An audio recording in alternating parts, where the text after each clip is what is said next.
Hey everyone, this is Mike Delpreti, and you're listening to Context, the podcast where I'm talking to industry leaders about what's changing in the world of real estate. My guest today is Sean Soderstrom, CEO and co-founder of Corded. Hey Sean. Good morning, Mike. It's my second time here in Boulder in 2 weeks, Yeah, I know, you keep coming back. and the weather is great every time. It's great. I kind of pulled some strings and arranged it as such. I appreciate it. And you've had the full Boulder experience, right? Goat yoga, a little tea ceremony, cold plunge, hot dip, all that. You enjoying it? It's been a lot of fun. Not quite all of those things, but definitely some time in one of the local gyms and a sauna this morning. So I'm feeling really nice. That's great. So, I mean, that's a fantastic way to start your day here. If you're back home, kind of a normal work day, how do you usually begin your day? So, like many of the other people you've interviewed, I am a morning person. I have a 15-month-old son at home, and so he tends to wake up around 5:15. So I wake up with him. I play with him, read a few books, make some food for the two of us, and then I go to the gym. I'm lucky that I have a gym that's in my building, a Mm, relatively big one. So it's usually some weightlifting and then either some cardio, which is swimming or running. And if I can also squeeze in a sauna 3 or 4 times a week, I try to do that as well. that's That great. really gets my day going. I don't actually look at my phone in terms of reading emails and catching up on Slack messages and things like that, unless there was a burning emergency from the night before that I know I need to address until I finished that sauna. Mm, And so it's a nice opportunity to actually fully unplug. In the sauna, I tend to actually start to think about work, big picture things. And then on my bike into the office, if I am going to the office one day, that's when I'm kind of planning for the day, thinking about bringing a hypothesis to something I need to decide on or thinking through how the day is going to go. yeah. Oh, that sounds great. Good way to energize yourself before a busy day. hmm What do you do outside of work that brings you inspiration into the work that you do? So I think motivation and inspiration are probably two separate things. I think having a young family and raising a little bit of money from friends and family early in our journey at Corded is the motivational piece. I think the inspirational piece is looking both at innovation and interesting leaders within the industry. So I'm a religious listener of this podcast and a few others. Learning from people who are successful doing different things, I think, is really helpful and just in terms of kind of expanding the mind. And one of the things that I've gained from actually some of the folks who've been on the podcast is how they think in terms of a mental model or a mental framework for the industry. Hmm. So that, and then trying to stay on top of some innovations that are happening across industries. I happen to have some friends that work in roles that touch different industries. And so just trying to keep up, whether it's a dinner or whenever I get to see that, just learning about one of the interesting innovations that I should be paying attention to in fintech or restaurants or consumer. And it's not something that I'm doing for hours each morning, but I think that is helpful in terms of looking for inspiration outside of the industry as well. Yeah. No, that's really good. Casting a wide net, getting inspiration from outside of the day to day. I like that. So we met about, I don't know, call it 6 months ago when you were at a hub event here in Boulder. And, I knew very little about your business before then, but I remember sitting down, having a cup of coffee, and, you pulled out the laptop, you gave me this demo. And, maybe 4 minutes into it, and you were like mid process, ready to, still going. But 4 minutes into it, I was like, done. I got it. This makes so much sense. And, from my perspective, and I'll kind of give the pitch and then I'll let you talk about it. What you've built at Corded is it's actually a pretty interesting application of AI and technology around the agent recruitment and retention experience and what that looks like. And what you showed me in those 4 minutes was just so immediately compelling that, I was kind of ready to go. If I had a brokerage, I would sign on the dotted line. So why don't you kind of, fill in the gaps there? What's the slightly larger elevator pitch for Corded? Yeah, thanks for saying that. So, Corded provides an AI powered talent management platform for brokerages. So, I used to lead expansion and growth at Compass in the early days and spent time in the brokerage seat trying to grow a company and struggled with a lot of the common things that folks tend to struggle with when it comes to recruiting agents and also figuring out how to keep them and to drive efficiency through that process because those tended to be very time intensive and very expensive efforts for companies that were trying to grow. So, what we do is we help companies to figure out who are the right agents for that company, identify the right time for that agent to hear from you and then generate personalized communications that allow you to send the right message every time in a few seconds. And then on the retention side, the primary thing that we're trying to do is give people time back in their day. So the business of celebrating your agents, understanding what's happening in the context of their careers, and identifying potential flight risks within the company. Those are all things that can be delivered in a few seconds to each manager or each kind of supervisor, broker owner. And so what we're trying to do is to take a whole lot of data and then through what we're hoping is a simple and easy to use platform that feels intuitive, get to the point where you can take action in just a few seconds. And, most of our users are saying they're really busy. And they legitimately are with a number of different things. The business of being an agent is, of course, highly diverse, and there's a number of things that you can't predict that's going to happen in a day. And the same thing is true for people who work at brokerages and work with agents, because agents are constantly walking in the door, understanding what's happening. So we're just trying to provide some of that time back and drive as much efficiency through that process.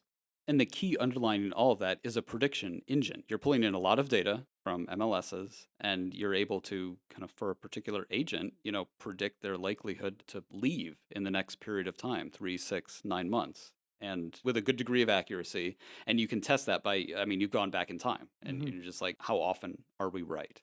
That's right. So basically, what we do is we take data from the MLSs and a few other sources. And there's first a data engineering exercise to say, let's try to measure all of the things that we have a hypothesis may or may not indicate someone's likelihood to leave or their future production level. Mm, And so that's kind of the data engineering exercise. And then the machine learning models are essentially looking for patterns in terms of who today, in this moment, and maybe different than yesterday, are exhibiting characteristics that were true of the group that left or stayed or grew, stagnated, or declined as distinct from the other groups? And how can we identify patterns that are consistent over time such that we're not over optimizing for a certain market cycle? So, all of that basically means we get a prediction on likelihood to move yeah. and we get a number for future sales volume. The prediction on attrition level successfully classifies 4 out of 5 agents before they leave their company. And the sales volume forecast is 5 times more accurate than saying, for that agent, last year is going to happen again next year, which is what the industry typically relies on. And all of that is really designed to help you narrow your top of funnel. Mm. So you only have a few people that you can build a personal relationship with today. So instead of trying to go after every single person in the MLS, who could be the 5 that are worth talking to before you finish your first cup of coffee in the morning? Yeah. That's good. And what I liked about that was, I mean, in this day and age, there's so much hype around AI, and oftentimes it just looks like a solution in search of a problem. Mhm. This actually seems like an actual solution, for an actual problem. So that's good. So, where were you and what were you doing when you decided to start this business? So I'll back up a little bit. I started my career at McKinsey, the management consulting firm. For me, that was an exciting opportunity to essentially not make a decision on which industry I wanted to work in. And so I actually had an opportunity to work across a variety of industries and doing different types of work. I was lucky enough to be reached out to by Robert Refkin and joined Compass in 2014. So very early days Early for that days, yeah. business. Yeah. Robert was able to convince me to join in part because he told me I could write my own job description. So I came from a very structured job, and the opportunity to go focus on something that I wanted to focus on and choose that myself, I think was very interesting. So after the first day there, I had given him the 3-year growth plan in my mind for Compass, and how, by definition, everyone in the company was busy except me because I had just joined that morning. And so I was the only person with the time, who knows about the capability, but at least with the time to go focus on growing the company. And so I was able to go through and spend a number of years doing that. And then I actually went back to McKinsey after that. They asked if I would come back and start to co lead their real estate practice, which was again a really much more directed experience for me that second time there. I got to work with the online listing portals and big brokerages and private equity sponsors who were evaluating and buying prop tech assets. So I got a very broad view of real estate doing that. And I was lucky enough that I got to meet 2 fantastic colleagues with very different skill sets in mind. One world class data scientist and another world class software engineer. And we worked almost exclusively together for 4 years at McKinsey. And then we decided that we were going to go start Corded together. Hmm. What was the aha moment or the key insight you had to focus in this particular niche? So we actually, I spent 7 years as a strategy consultant and kind of screwed up the first thing that we were planning to do Hmm. when we launched our own business. So I was convinced that I wanted to do something in prop tech, in brokerage technology. I was convinced that I wanted to do it with my co-founders, Dan and Joe. But what we hoped for was that we would have this kind of three horizons of this business.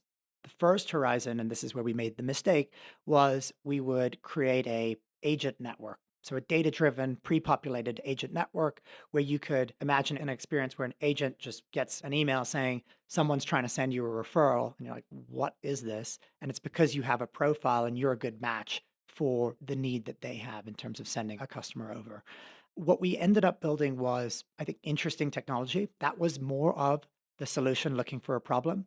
And it was generally interesting, useful technology, but specifically useless. So there was no one problem that we were specifically solving. Mm. And that became very, very clear as we couldn't really get folks to log back in, and there was no real path to monetizing the product. The second horizon in that initial business plan, as we were leaving McKinsey, right, was to build what we're building today, right? Mm. So the talent management solution focused on brokerages and then ultimately on teams. And the idea there was if we had been successful with the agent network, we could then have a two-sided marketplace. So the brokerages today and the teams today could do what they're doing on Corded, which is essentially a hunting mechanism where they are getting insights and then reaching out to agents, but agents who are also curious about where they wanted to work and what's the difference between one team and the next, or what's the data that they would want to understand to make an informed choice about where to work, they could also apply to those brokerages.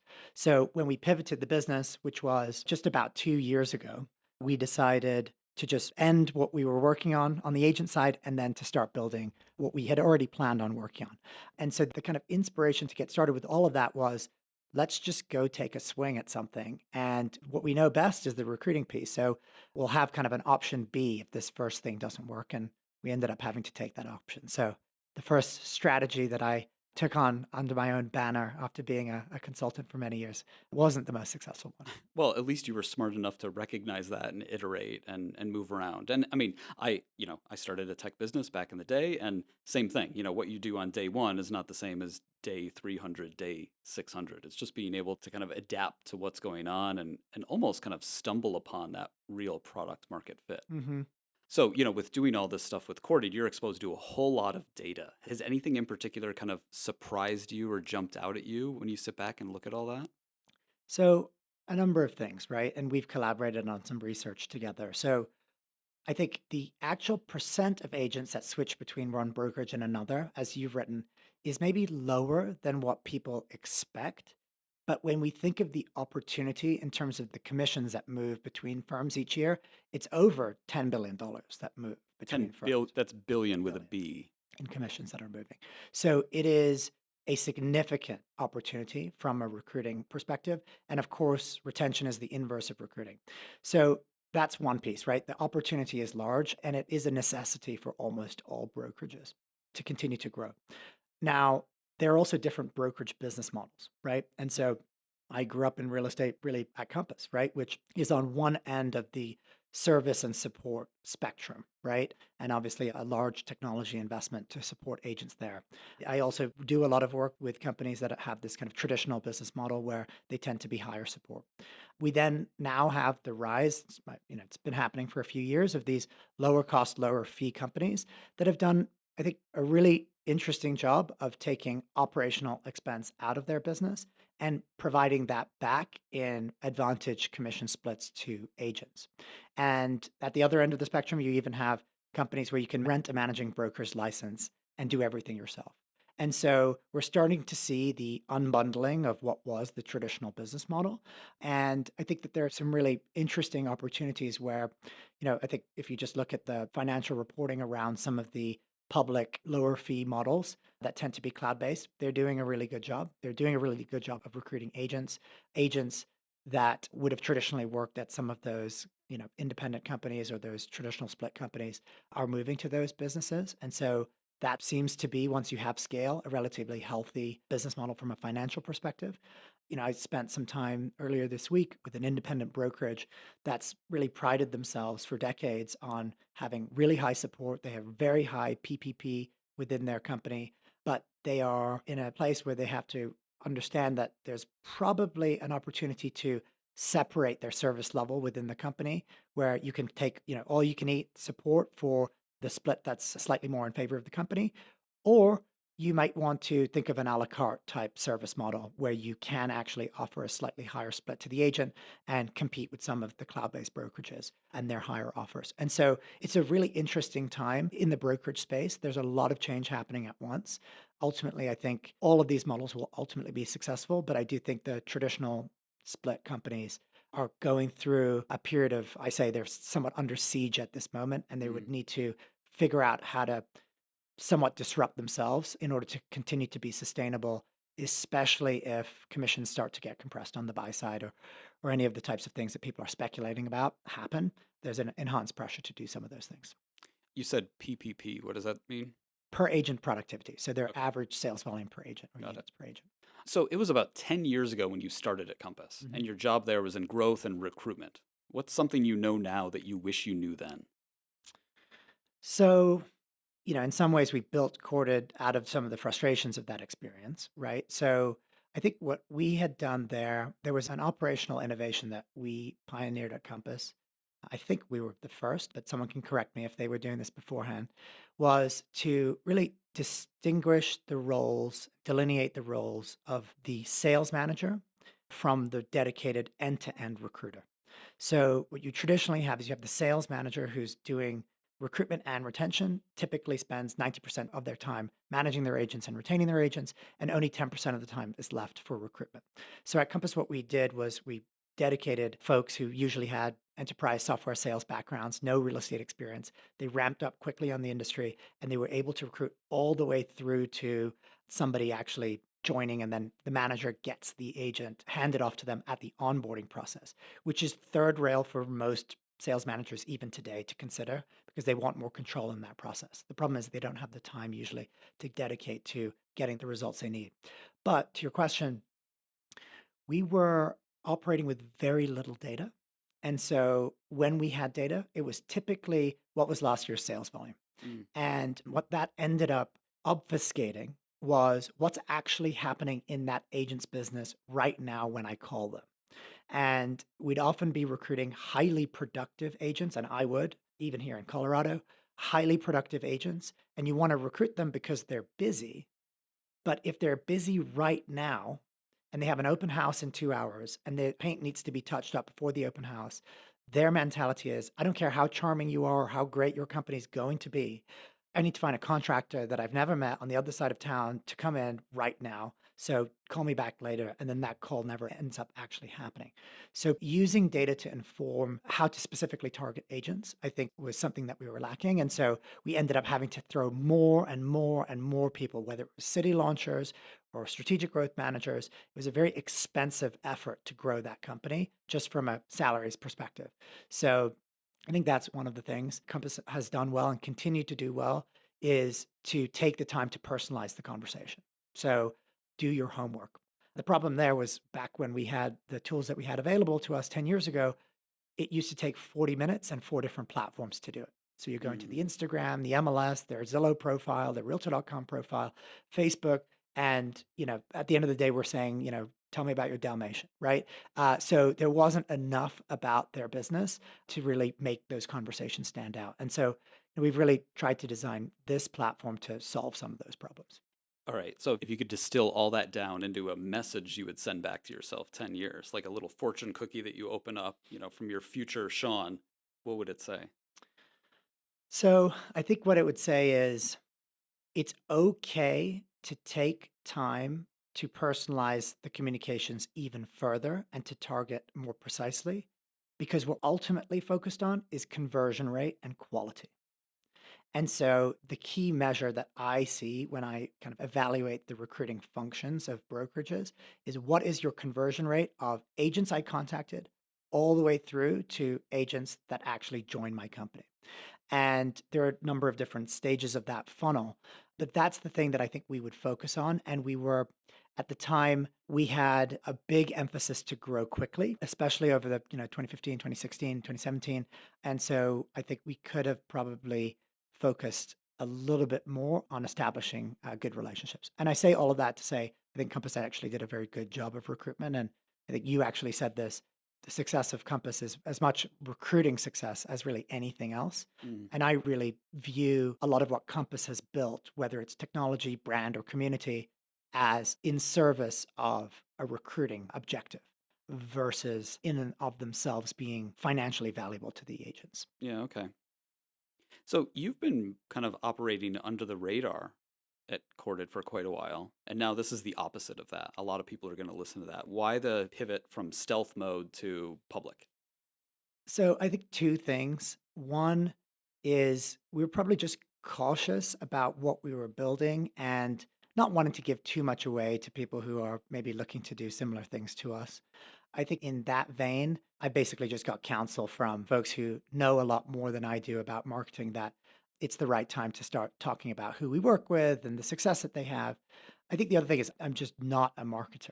And I very, very ROI focused. And for any marketers listening to this, probably pulling their hair out, thinking, you can't attribute every single thing to marketing, but broadly speaking, it's going to help you.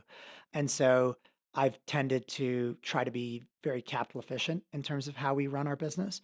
And so we've optimized more for building the product and then hiring people that can use our own product to sell our platform versus any kind of dollar investment or person investment in marketing. So we have officially decided to kind of cross that chasm and come out of the shadows, so to speak. And I'm excited for that. And I appreciate you having me on to talk about it.